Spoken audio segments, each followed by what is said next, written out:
Ahead of International Women's Day tomorrow, we're so glad you've joined us all. And for what I know will be a very insightful discussion on women, business and leadership. This panel to me represents both men and women who are working very hard to hold significant leverage and power in their respective positions to further the work. Our conversation, hopefully, today will unlock the importance of inclusion and the importance of including everyone to leverage their power and create gender-inclusive leadership, which I believe also has the power to unlock not just the $28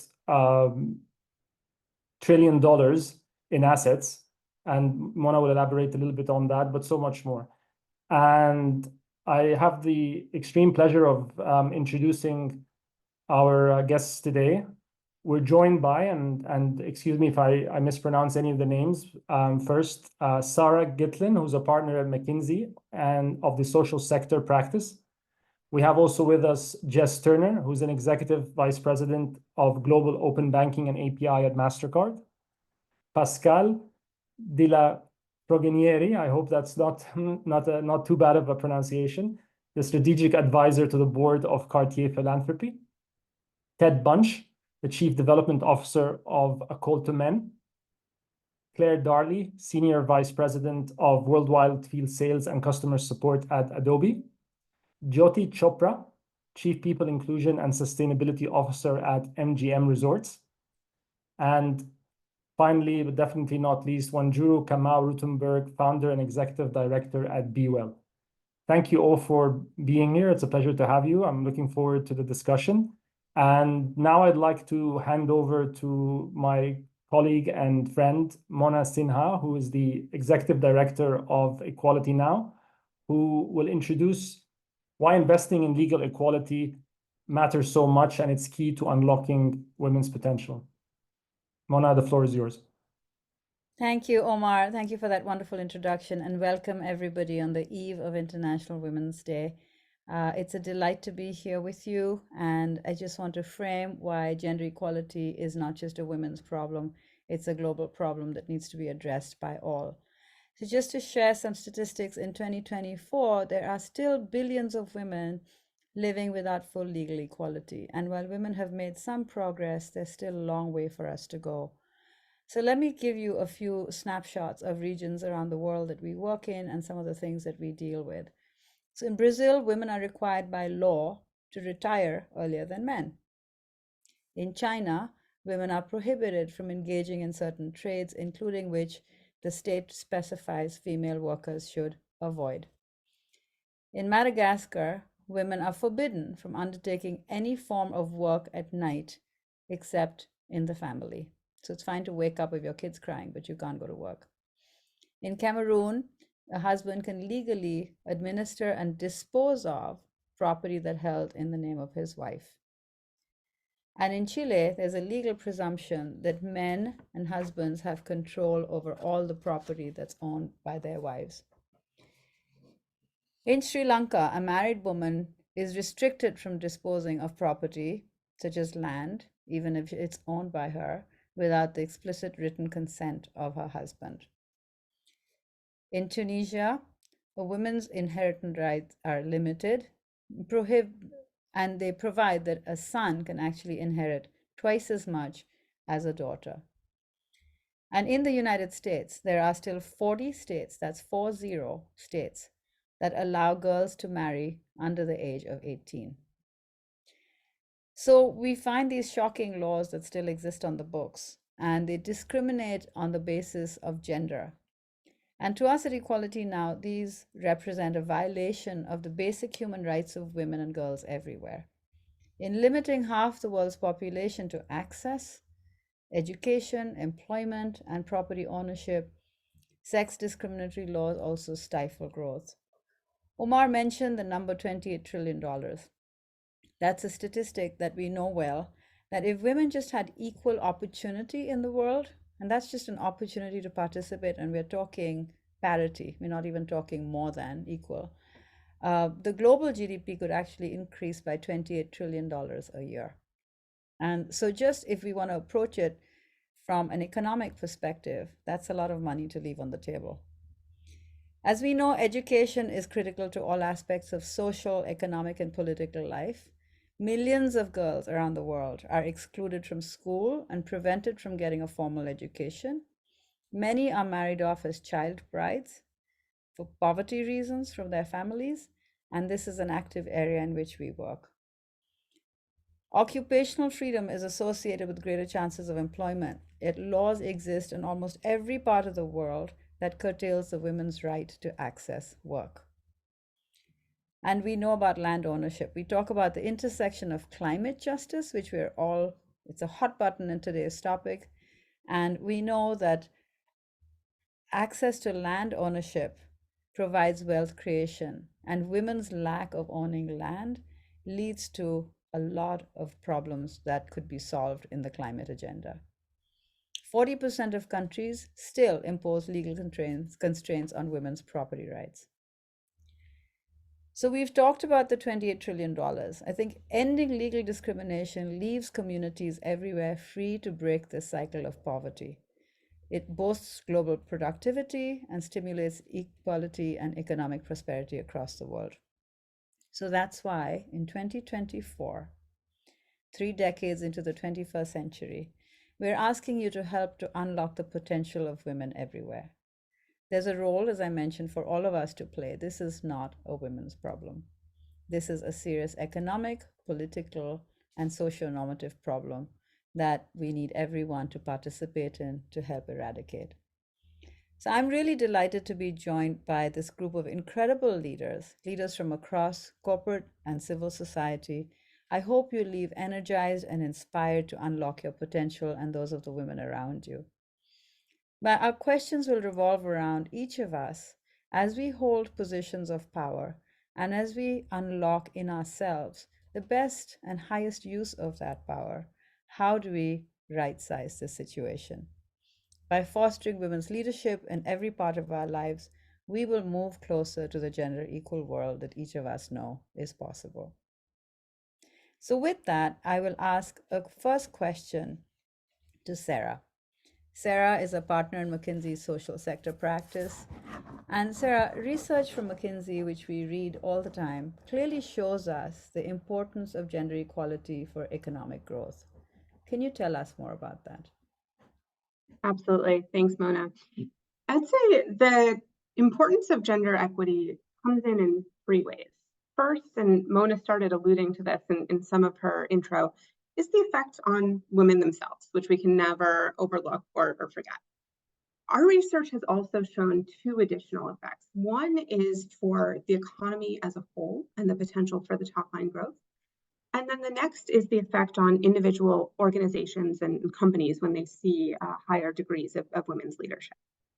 So first, for the women themselves, like we know that the amount of autonomy that can come with economic opportunity to be able to shape what you want the lives to look like for yourself or your families, that is the central reason why we should all care so much. But when we then turn to some of the economics and what our research has showed. So Mona, you were talking about if we got to full parity, seeing the 28 trillion in global GDP growth. Our research has shown the potential for tremendous growth, even if you don't go that far, even if countries were able to just match their best in-region peer. And even if we didn't yet get all the way to full equity, we would still see a 12 trillion growth in global GDP at that much more achievable near to medium term levels. So there's a huge top line economic opportunity there. And then when we look at what happens for individual companies, and I know we have several corporate leaders on our panel here today, when we look at the most gender diverse organizations, those that are in the top quartile for having women in leadership in their executive teams, we see they're 25% more likely to outperform financially than companies that are in the bottom quartile for gender diversity. So it's producing returns at the individual firm level as well. And so excited to dig in with everyone on this panel about how we can help make some of those gains come true as we increase women's leadership. Sarah, thank you so much. I want to move the conversation over to Jess. I know that this is something very important at Mastercard. And I wanted to ask you if you could talk a little bit about the importance of access to financial products and services and the potential of open banking. And I say this in particularly because we all know how important financial independence is to women's economic empowerment. Absolutely. Thank you. This is very important to Mastercard. Mastercard believes in doing well by doing good, not only because it's the right thing to do, but because to all the points that Sarah made, it helps us grow our business and help the economy overall. What I'll say is with financial independence becomes power. And that's where you can really harness helping women in different ways than in other times. And how open banking helps do that is it provides access with consumer consent to bank account information that allows third-party entities to provide capital, make risk decisions, and do different things that just weren't available before.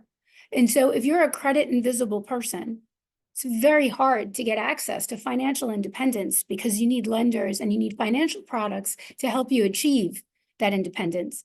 And what open banking does with this data revolution, it allows you to use your data because you own it as a female, and it allows you to give it to someone else to gain financial independence.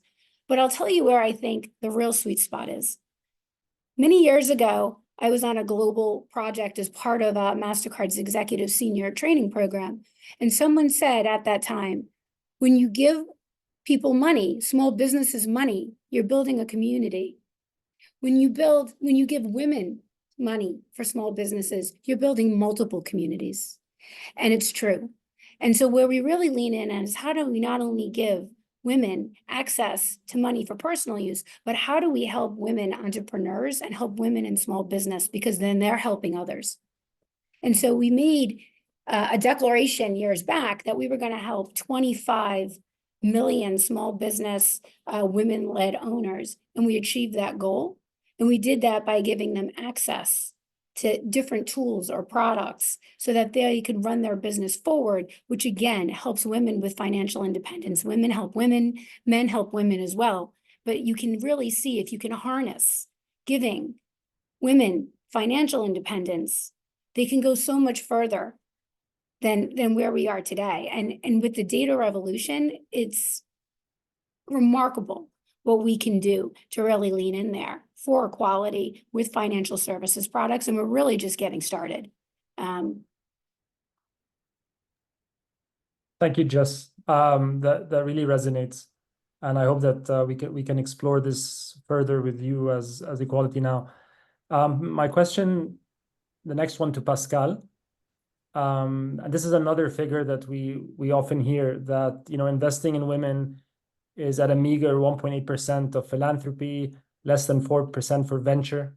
So I wonder, what does investing in women mean for you at Cartier Philanthropy? And also, why is investing in women's leadership through philanthropy so important? And how do you infuse a cultural shift by doing so? Thank you very much, Omar. I could not agree more with you that we need to do a lot more and a lot better for women. And we desperately need more funding going to women's programs. And whatever funding we get, we need to make sure that we spend it actually really well. So to answer your question as to what it means for Cartier Philanthropy, which is the philanthropic foundation that Cartier set up a few years back, investing in women is about defending a human right. It's about ending poverty. It's about changing social norms, and I reflect on what Mona said earlier, and it's also about fighting climate change. I don't think we'll have time to go into all of this today, but I think all these aspects are really, really critical. So of course, we have to work on setting the right legal framework for women to be included and protected. But we know well that sometimes, even when that legal framework is present, women are still excluded and silenced. So what we do at Cartier Philanthropy is to take a very much of a holistic approach to women's issues, to help them gain the skills, the knowledge, and the resources that they actually need to be able to have the power and the agency to thrive. So we support, and I'll go into a few examples, impact-driven nonprofit organizations that do incredible work on the ground to provide women with the services that they need to be able to rise to the top. And the organizations we support will work in low-income countries. So all this starts, of course, with getting girls a good education. This is critical. Mona mentioned it. And I want to refer to Educate Girls, an organization that works in remote rural areas in India, where the CEO of Educate Girls says, in those communities, a goat is an asset, a girl a liability. Educate Girls has brought 1.4 million girls into schools. And while they want to make sure that the girls stay in schools once they're enrolled, they're really working at changing the mindsets in the communities where they work so that sending a girl to school is not an option. It's something that you do because you value the education that your daughter is going to get. So, of course, education is key, and we know that once a girl is educated, she will marry later, she will have fewer children, and her children are going to be in better health. But we still have a want to make sure that young women have children by choice. And this is where also the work of MSI, Reproductive Choices, is really important. They keep providing access to contraception to 23 million women. But by doing so, they're actually preventing 16.5 million unwanted pregnancies and 9 million unsafe abortions. This is extremely important. And then the next step is to look at when women have children, how can they be productive and economically independent if they don't have reliable childcare? Another major issue when you look at women in leadership positions. So in Kenya, we found Kidogo. They set up the largest network of women entrepreneurs who run high-quality daycare centers in poor communities. So far, 20,000 children have been enrolled in these centers, allowing their mother to actually get to work and be as productive as they need to be. So, and Jess mentioned it, and I'll echo that. Economic empowerment, of course, is critical if we want to for women to realize their rights, and for women to have the ability to earn an income and have savings and have the agency to make economic decisions. We know that they need different types of capitals. They need human capital, they need social capital, they need financial capital, of course, and they also need physical capital. And this is where the work of Women for Women International, working in post-conflict countries, is extremely important. They work in Afghanistan, they work in Rwanda, in the DRC. And what they've done is that they've equipped 500,000 women who are survivors of war or conflict with the capacity to improve their health, to earn an income and have savings, but also to influence decisions in their own households. And when you look at the average savings that women get after being in the program for 1 year, their savings have increased by 196%. So this is very concrete results that are happening because of the work of incredible nonprofits on the ground. And there's a lot more that, many more examples that I could share. And if we have time, we'll touch upon also the involvement of men and the importance of engaging men when we want to actually support women, because this is about changing those social norms and have women respected and included. Thank you so much, Pascale. Actually, you just gave me the perfect segue for TED. I'm also, as a man, I have a soft spot for the importance of men's work in gender equality. And so Ted, I'd like to, share the next question to you. And I'm also starting to see how, all of your work really kind of complements each other. So, something that we can hopefully touch upon later. But Ted, can you talk to us about the role of men in the work of gender equality across organizations, across schools, and in our homes as well? Yes, thank you very much. And this is already a very rich and full conversation. So the work of A Call to Men is to create a world where all men and boys are loving and respectful, and all women, girls, and those in the margins are valued and safe. Our work is around eradicating sexism. We're an organization that does that through promoting healthy masculinity, healthy manhood. Men have got to be, we see men as the solution. When you look at a male-dominated and patriarchal society, you have to look at men as the solution because they're the problem, honestly. And so as we work to unlock women's potential and empower women and girls, we also have to address why men want to continue to lock women's potential and to disempower women and girls. So it really is around looking at this, the man box, this male socialization that we see wherever there's a male dominated society, where there's a patriarchy, and that men have to be part of the solution. It won't stop. If women could have changed it, they would have already. It's really up in the same way if we look at race. If Black folks could end racism, we would have already. It's really about those who have the power, the resources, and the ability to do so, who is controlling all of those things. So we look at men as really needing to be at the table, that we are the primary cause for many of these things, obviously, in a patriarchal society, and that we also need to be the solution, along with, let me say, with the leadership of women is very important, because that's really essential. That's part of the work of A Call to Men, is systems of accountability to women, because we need to listen to women about how we impact them, because we often don't do that, even with the best of intentions. So that becomes harmful as well.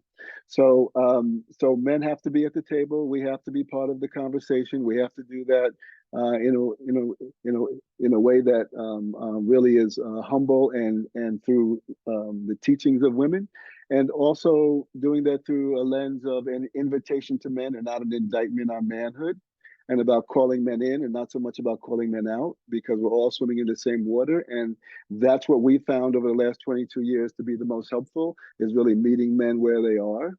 Because most men think they're doing the right thing based on what they know. The thing is, we've been misinformed so much with right? We've just been misinformed. We continue to pass this misinformation down to our boys, and we're raising them to be misogynistic and sexist and controlling and seek to dominate not only women and girls, but also each other. So it really is around promoting healthy masculinity. We know that as we increase and promote a healthy masculinity, we also decrease and prevent dating violence, domestic violence, sexual assault, discrimination in the workplace, bullying, gun violence, all of those things go away. So it really is around looking at how these traditional images of manhood not only are harming women, girls, and the LGBTQ, transgender, non-conforming community, but also men and boys. Yeah, thank you for that. Like super important work. I really echo what you're saying about the listening, and of course, like as men, acknowledging and understanding our privilege, and then coming in and making a change. I want to bring Claire into the discussion, and maybe doubling back on the topic of philanthropy again. Adobe has made significant donations, I know, to organizations committed to equality. Equality Now is one of those. We're very appreciative, and we love working with you guys. But I understand that the commitment is also reflected internally in your company culture. And so would love for other people in the room who are in corporate to kind of understand a little bit about that. So if you can talk a bit about that, and also how Adobe invests in women in the organization, society, and why that is so important to you. Thank you. And thank you for the partnership. Adobe is an incredible company, and it was built with this simple premise, this foundation that our employees are our greatest asset. And so how we show up and how we treat each other is core to everything that we're about.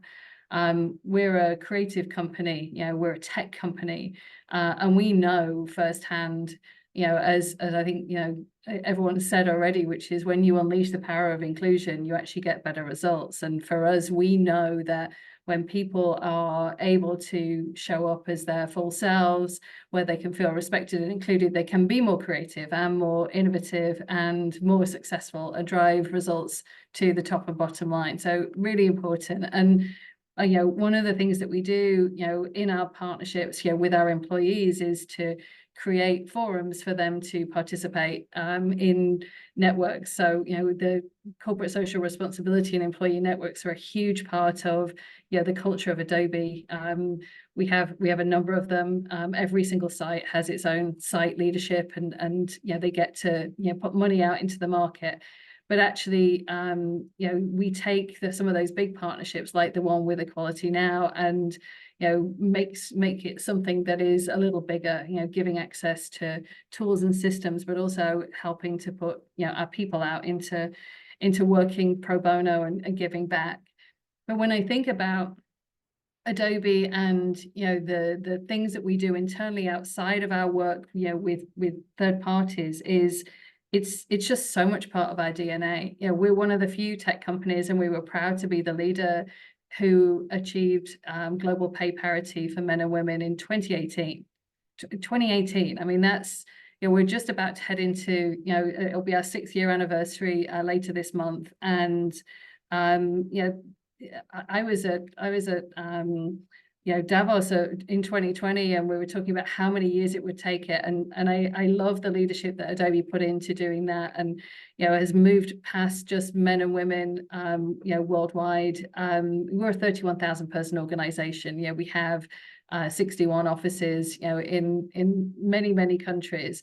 And so that's been a real challenge, and to take the leadership on that and to be able to share with other tech firms in our sector and outside how we achieve that and the systematic process we went through is important to us. And we've moved that on to underrepresented minorities as well in the US, and moved it away from just pay and looking at opportunity parity. That's kind of like one of the biggest testaments to how we feel about it. But over and above that, it kind of shows up in our everyday. I'm a senior leader. I have 4,000 people in my team. We represent everybody that speaks to customers, whether it's through a support or through a sales organization, and it's really important that we show up and show Adobe and who we are. So working really hard to make sure that we have the right balance of our teams, and supporting women to have opportunities everywhere. So through shadow programs, through sponsorship, through mentorship. We run a 10-month program called Leadership Circles, which is exclusively focused on the development of women, and also we give them access to networks. And personally, I've been working for over 30 years, and as a girl, I'm currently sitting in San Jose in our corporate headquarters. This is where I live now, but I grew up in a really small industrial steelworking town in the north of England. I was the first in my family to go to university, and I can speak firsthand of the importance to have role models, and to be able to see women at every single level and have somebody to aspire to, not somebody who is out of reach, but somebody who is there, who looks like you, who sounds like you. And I was really fortunate. In my first tech job working for IBM, I met 2 women who kind of looked like me and kind of sounded like me. They were older than me by 7-10 years, but it didn't matter. I found something there that actually encouraged me to do more. And our careers are long, and we all need support. And so creating allyship, love what you just said, Ted, networks, but also role models are so important to helping women, not just to enter into the working world, but actually to stay and to come back and to have that courage and confidence. So yeah, I think it's incumbent on corporates to take the leadership and actually turn it into real action and not just talk about it. Thank you, Claire. I love the part about you being inspired, when you were younger. And it's such a testament towards inclusion, because the more, the more diverse the people in the field are and working, the more there's going to be more people that can relate to those mentors and those heroes or role models, and that just kind of fosters more participation, which Jyoti that's kind of your area of expertise. I'm interested in, as a sort of a people inclusion and sustainability officer, and I know it's well and good for companies to have a certain set of values and to say this this is what we intend to do, but it's a completely other thing than to align the company culture and people around that, to get them excited and to actually then make it happen. So I would love for you to talk a little bit about that,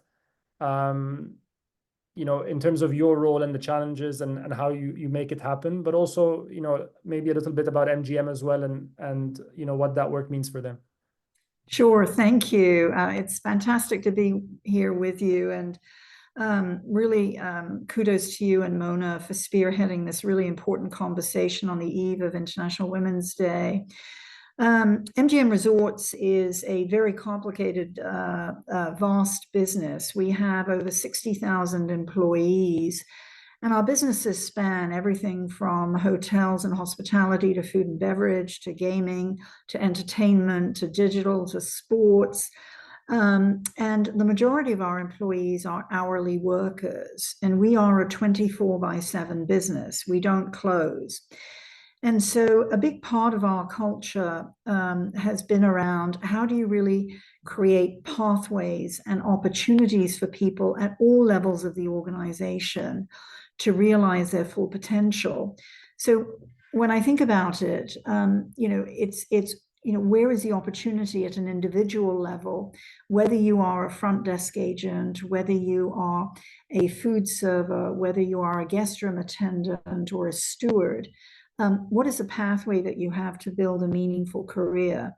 How do you even encourage people to think about tapping into their full potential, to define what their hopes, aspirations, and dreams are? And then in parallel, from an organizational perspective, you've got to have the right construct within your company, within the walls of your organization, to allow for people to climb and grow and to try and experiment with different jobs and to move and to rotate.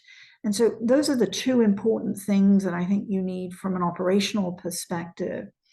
The other thing, sort of building on Claire's comment about how they view employees as their greatest asset, very much the same for us at MGM. People are the core and the foundation of our business. So a couple of things we've done is, as part of our corporate strategy, people are a foundation and a critical priority for the management team and for the board. And so when you put people front and center, and when you then begin to put reporting mechanisms around it, it matters, right? And so I'm a big believer in leading with data, with facts. And so one of the things that we've put a lot of emphasis on is around data and reporting and accountability and metrics. We've actually set goals in the public domain, long-range goals, around ensuring equal access for women and diverse talent to management opportunities. And that's something we measure and we report on a regular basis. I think the second aspect of this is, how do you actually advance women into management and senior leadership roles? Today at MGM, 49.5% of our workforce is female, and 45% of our management is comprised of women. But we are still working on pulling women up the pipeline. And it takes advocacy, it takes support. One of the critical partners for me, for example, is our Chief Operating Officer. And I was sharing with Sarah, I've actually got McKinsey here today. We're having a management offsite, and we are participants in McKinsey's Women in the Workplace survey. One of the best sources of data in terms of looking at the pipeline of women and where are the gaps and issues. And so we're actually going to be doing a report out to our senior leaders of what does our pipeline of women look like? Where are the opportunities to stem turnover, reduce attrition, and to pull more women up the pipeline? So I would say the importance of data, the importance of advocacy, of really bringing this to the table. The last point I'll make is you've got to have an operational framework. So for example, it starts with policies for us at MGM.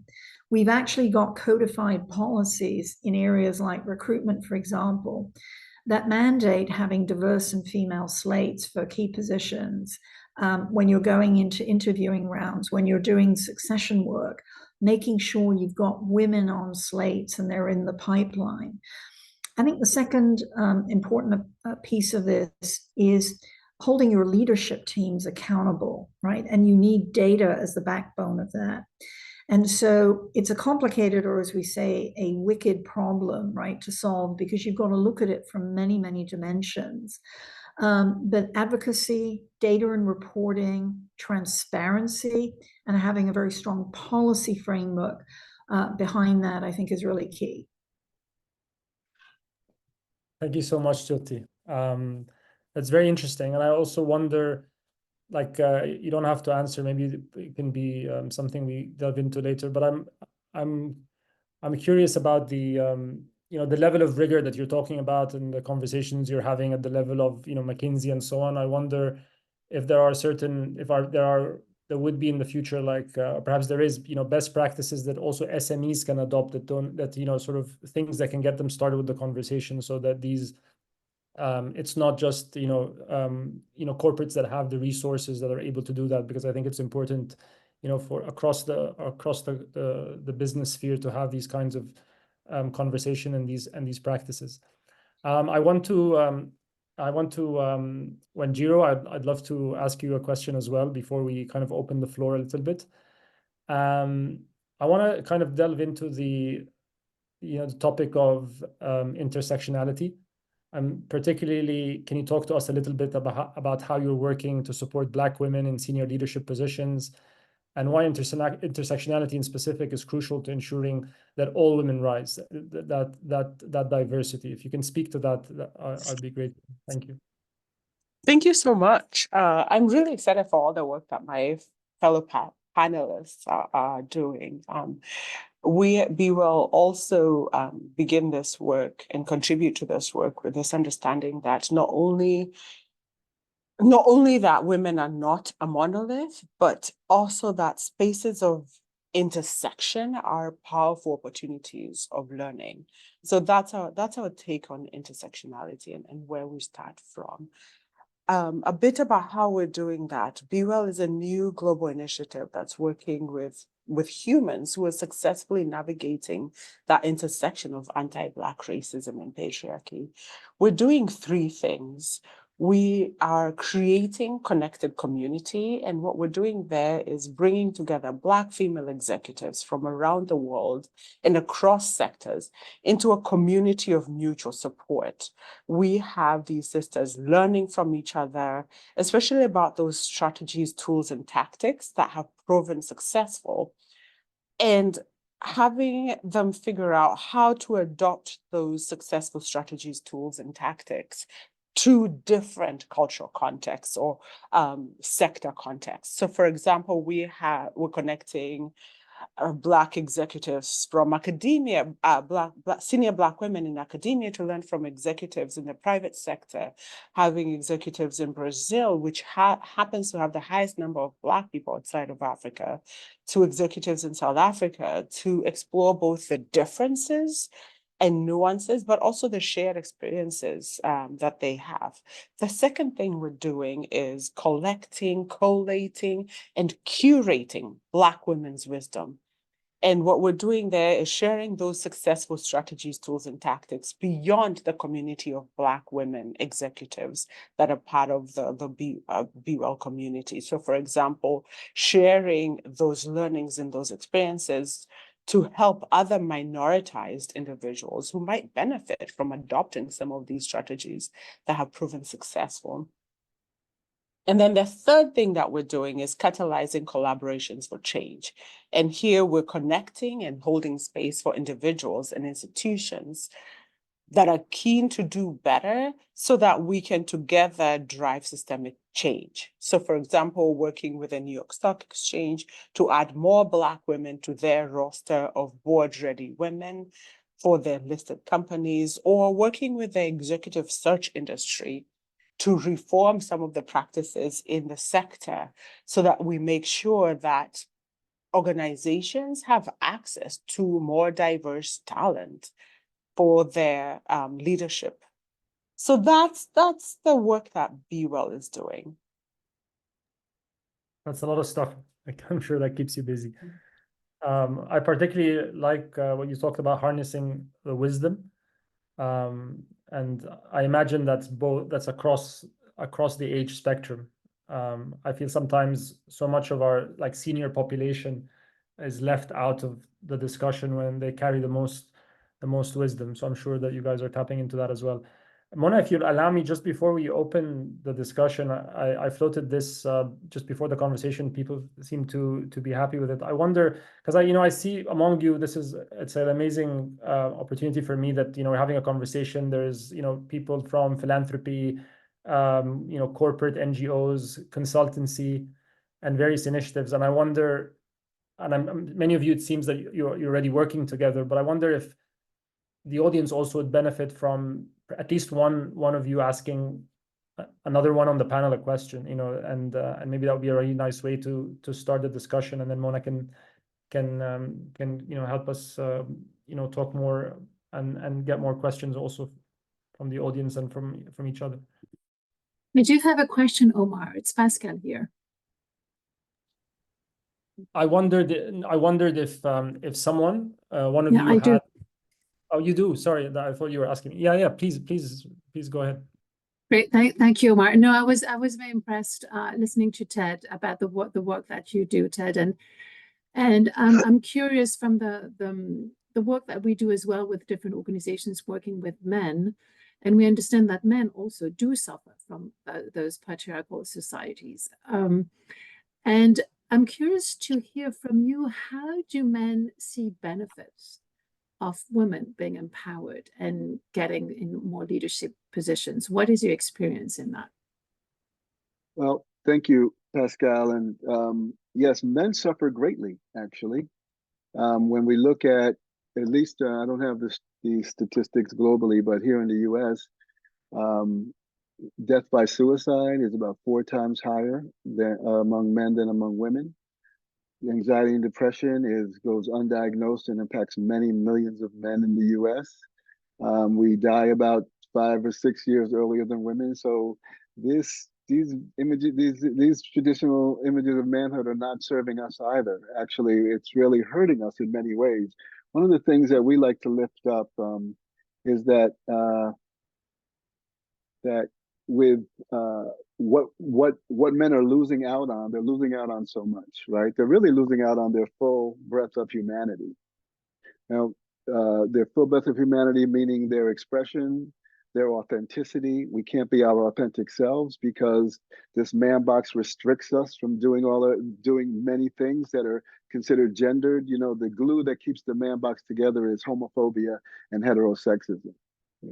So there's so much that men want to do that we don't do, and that we don't allow our boys to do, that is just around fulfilling who they are, their authentic selves. So we really like to peel back the layers and just show, again, not as an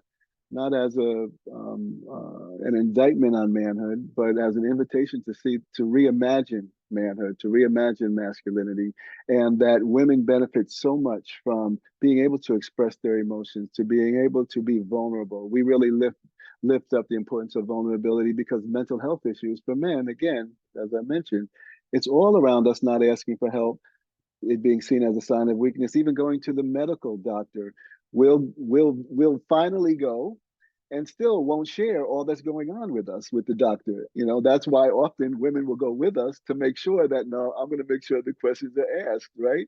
Because this is how we're taught to be men. So we really like to show that there's so much that we are missing just around our own humanity that we would benefit so much more from, and that there's wonderful things about being a man. I don't not want to be a man. I don't not want to be a father. And we want to keep those things. But most of those things that we really lift up as far as what being a man is really women do these things too, right?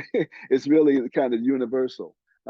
But we often attach to what is seen as something masculine as having much higher value than what is seen as being feminine. I mean, that's part of the collective socialization in any patriarchal society all over the world where I've been. Women are seen as having less value women and girls are seen as having less value than men and boys. Women are seen as the property of men, and women and girls are seen as sexual objects. Those are like tenets in male-dominated patriarchal society. So when women seek to liberate themselves, whether it's through the workplace, whether it's through opportunity, or whether it's in their relationship that they're being abused, the head of sexism continues to put women down. So that's how we really kind of show men that there's a lot that we're missing by these restrictions that we put on ourselves that are passed down from one generation to the other. Thank you, Ted. I think, one of the most important things you stress here is it's not just about male allyship. We talk about male allyship all the time, but it really is about men and women equally creating a world together, which I think fundamentally we all want to do, but we have these societal norms that seem to hold us back. So I think this room in particular can help shift those narratives as we try and do everyday equality now. I will say something that really struck me in this conversation is a quote by Marian Wright Edelman that you can't be what you can't see. And I think for each of us to model that for people we work with, for our colleagues, for our children, for our families, for people in our ecosystems is so important. I'd love to open it up in no particular order, just raise your hand or unmute yourself and answer how you show up in the world that inspires people that are in your orbit and in your ecosystem. Because we know there are many things that hold us back, but we also know that there are many things that propel us forward. And I think having the leadership of people, as you mentioned, Claire, to see people who look like you, who speak like you, who all of a sudden you see who you can be. And certainly, I think, Jyoti, Wanjiru, myself, we can testify to the fact that in our careers, we haven't seen many people like us. And so it's really important to model that leadership. So I open it up. Anybody who wants to jump in, please do.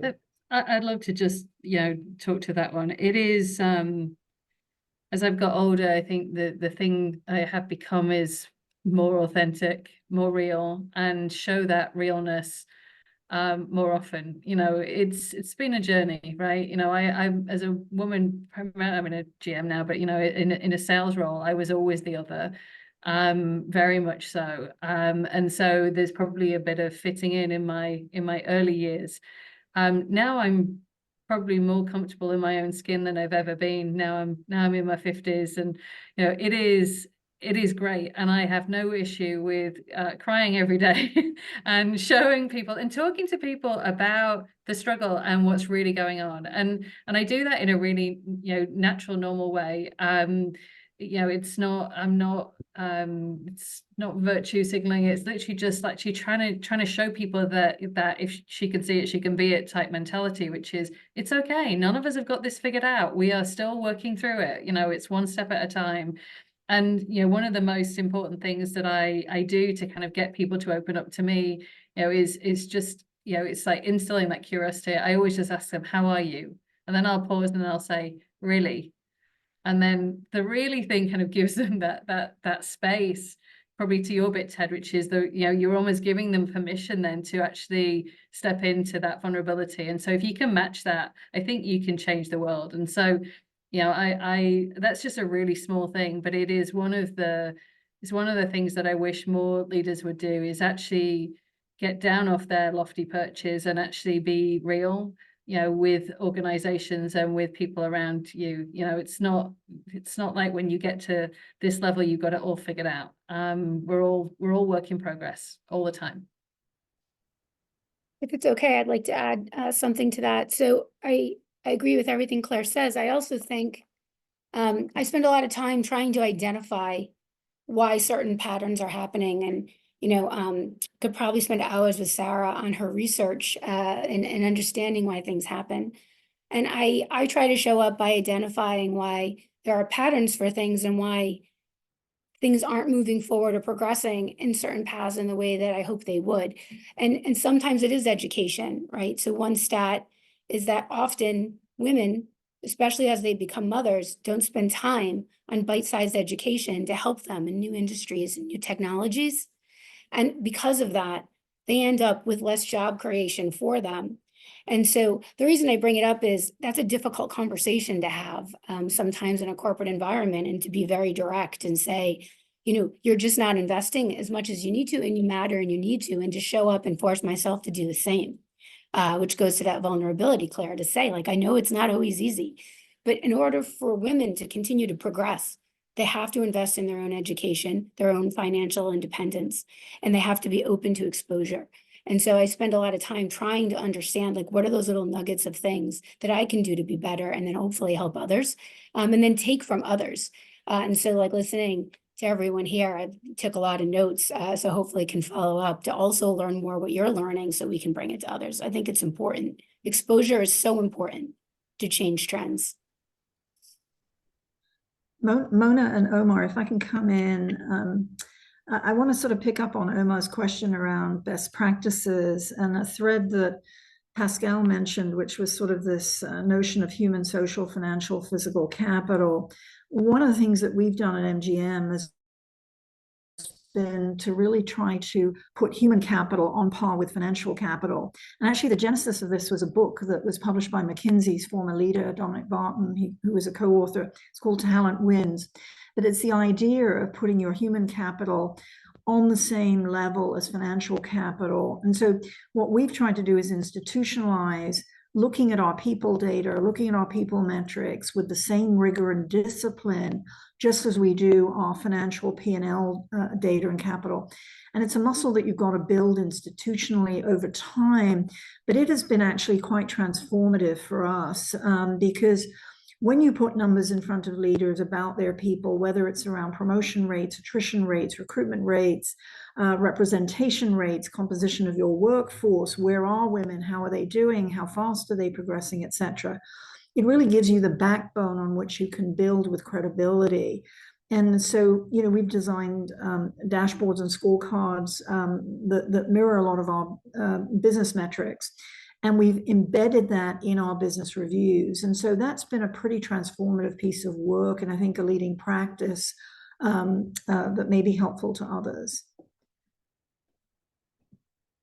Jyoti, I'm going to steal that from you because, you know, in our sector, in the nonprofit sector, and I think Ted can also allude to this, human capital is not valued in the same way as I would like to think it's valued in the corporate sector. And I say this with a few humility of, you know, in the nonprofit sector. Well, first of all, why is it even called a nonprofit sector? It has nothing to do with how we operate.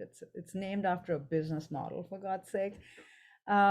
So I think at some point in my life, I'm going to have a campaign around naming it a for-purpose sector, just as you all a for-profit sector, you know, so that we can actually be on the same level and have conversations around it. But, you know, in this sector, anyways, I started my career in the corporate sector, but to come into the sector, you realize that human capital is really used as a means to right certain wrongs, but is definitely not valued in the same as financial capital. So I'm definitely going to use that thought now with you know, I mean, I always say people first, and to come to this work with a sense of abundance and not scarcity, but it is very hard to do that.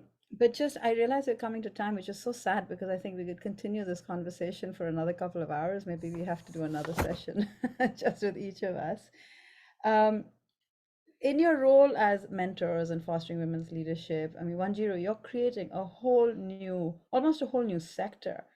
And, you know, how did you come up with this amazing idea? And just as Ted has created the sector around men, which is so valuable, how do we build in these, you know, these the sort of the spaces in between, right? So we all have our pillars, and how do we build these spaces in between with such intention that we can all support each other in doing the critical work for the world? I think the thing is, because of the spaces in between, and to the extent that we imagine we can avoid or ignore the spaces in between, we miss the whole picture.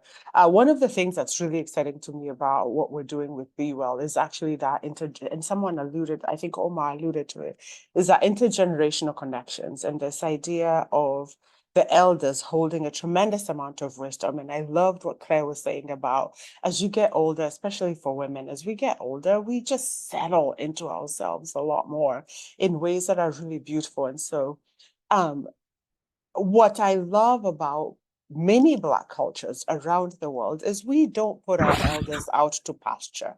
We really just do not put our elders out to pasture. There's a role for the elder, a socially recognized role for the position of the elder, the grandmother. There's a socially recognized role for those of us in our active, productive, and reproductive years, and a socially recognized role for the young ones, the emerging, those who represent next and future, with all of us recognizing that we need to raise the young ones well so that they can take care of us when we are unable to take care of ourselves. So there's a mutual interdependence that you find from Brazil to South Africa to Ghana to African American communities in Mississippi and New York, that I think is just beautiful, that we ought to connect into globally. All of us would benefit from learning to speak community more fluently. And so it's what we're doing with Be Well is making available, making that an offering to the world to say, hey, there's something we figured out here that's not just about patriarchal domination and white supremacist domination. That is a different way of organizing power that might be beneficial for all the challenges that white supremacy and patriarchy have cooked us into as we bake ourselves on this planet with climate change and all the other things. So true, so true. Thank you. I realize that many of you have to get back to work. I just want to thank you all and end on a hopeful note. So maybe we can just go around and share one quick thing that makes you hopeful. I mean, this panel certainly does. So again, I will follow my little boxes on the screen, and I'll start with you, Jess. I'll be brief. Listening to what everyone's doing to help diversity makes me hopeful. And I especially love what Ted talked about, which is bringing men into solving the problem. And Mastercard gives 16 weeks of paternity leave to men because it helps women go back to the workplace. Things like that make us hopeful, make me hopeful. Thank you, Pascale. Well, I'll be brief too. I thought I'd raise the French flag and say that we need to continue the fight and make sure that everywhere the right to abortion can be enshrined in the Constitution, which is just what the French government did last week, and I'm very happy about that. Amazing. Sarah?